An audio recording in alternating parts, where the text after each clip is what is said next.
Hi, so today we're going to talk about big hair. I have the finest, lankest, flattest hair ever. If you already have big, voluminous hair, then this probably isn't for you this week. But if, like me, you have fine, lank hair, then I'm going to show you a few tricks to kind of give it some oomph. There are so many volumizing products for kind of amplifying the hair.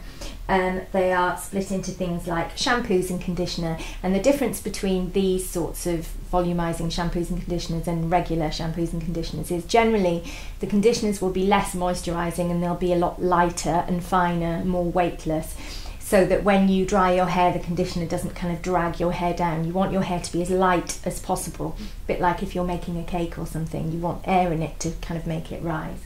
Then you have volumizing sprays, which are really popular and they're really quick. You just spritz them into your roots.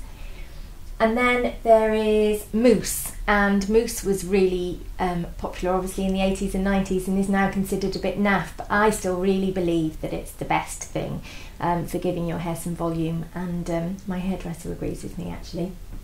And finally you have hairsprays and things for finishing off if that's what you want.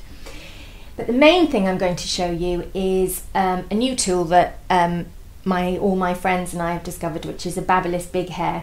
I'm really sceptical about beauty tools a lot of the time. I think they're generally not very good, but this is brilliant. It absolutely works a treat. If you can get past how it looks, which is not very pretty, it really works well. So I'm going to show you how to use that. So I'm going to start off, after you've washed your hair, comb it through with a wide tooth comb as I have done.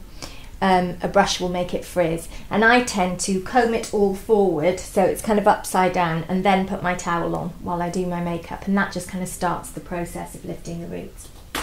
Then you need to choose a product, so I'm going to choose a mousse, and you just want a sort of golf ball size amount. You don't want to put loads in because actually it'll then have a sort of counterproductive effect and weigh the hair down.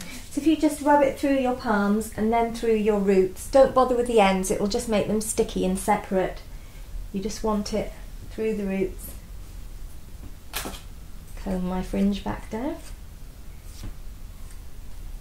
And then also I tend to just put a little bit of spray as well. Again, that just goes in the roots. I really like this one at the moment. It's by Living Proof and it's called Root Lifting Spray. It smells a bit funny, but that fades. So then comb that through so your roots have got plenty of product in them. Again, use a comb, not a brush. And the first thing we're going to do is just get a normal hairdryer and dry my fringe. Always do your fringe first and don't bother using a styler through your fringe because it will just come away from your head and look a bit weird. And the correct way to style your fringe, if you do have one, is back and forth. Don't try and dry it forward, dry it back and forth.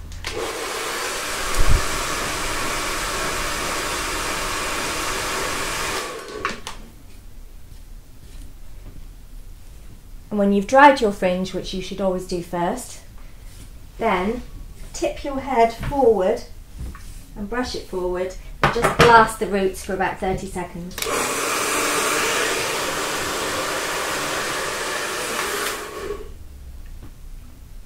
So at this point your hair won't be styled, it'll be a bit of a mess, but it'll be about 80% dry.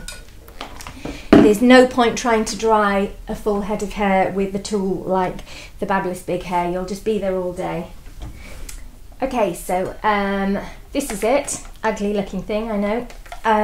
All it is basically a brush that's attached to a hairdryer. So what it does is, you know, when you go to the hairdressers and they do that thing with a round brush and a hairdryer pointing downwards, this just does it all in one go because no actual human can do what they do. And what I'm going to do is I'm going to use it now. It's going to be so noisy you're not going to be able to hear what I'm saying. But you basically put it in your hair and you press it to rotate, and it always needs to be rotating away from you. It's best to do this in sections. Don't bother doing your fringe, it'll look crazy. So if I pin that bit out of the way and do this section here, you can see.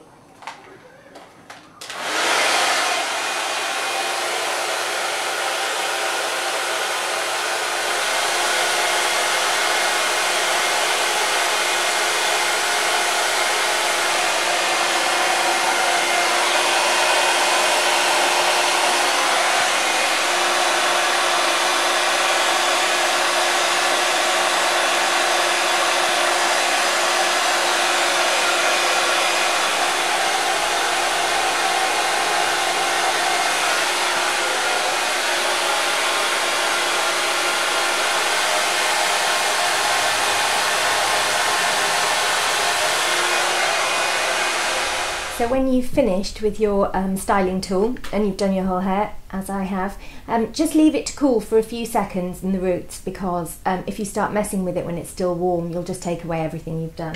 So just leave it to cool for a few seconds. Then you can just brush it into your normal style. And if you like, you can put some flat irons through it if you want to straighten the ends and make it look more neat, or you can just leave it, or you can put some serum through the ends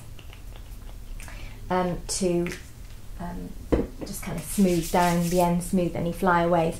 People with fine hair tend to get static quite a lot, I know I do, so serum can help with that. But just put it through the ends. If you put it through the roots, it will cause them to droop and flop.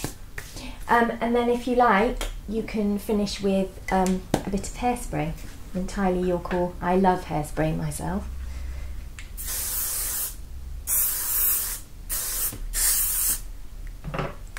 Just to keep everything in place. And that whole process, once you've got the hang of it, takes maybe 15 minutes. It's really, really nothing, and gives so much more body to your hair that should last you all day. Then, in fact, it should last you into the next day as well. Just spritz some dry shampoo in to kind of amp things back up, and then you can wash it every other day.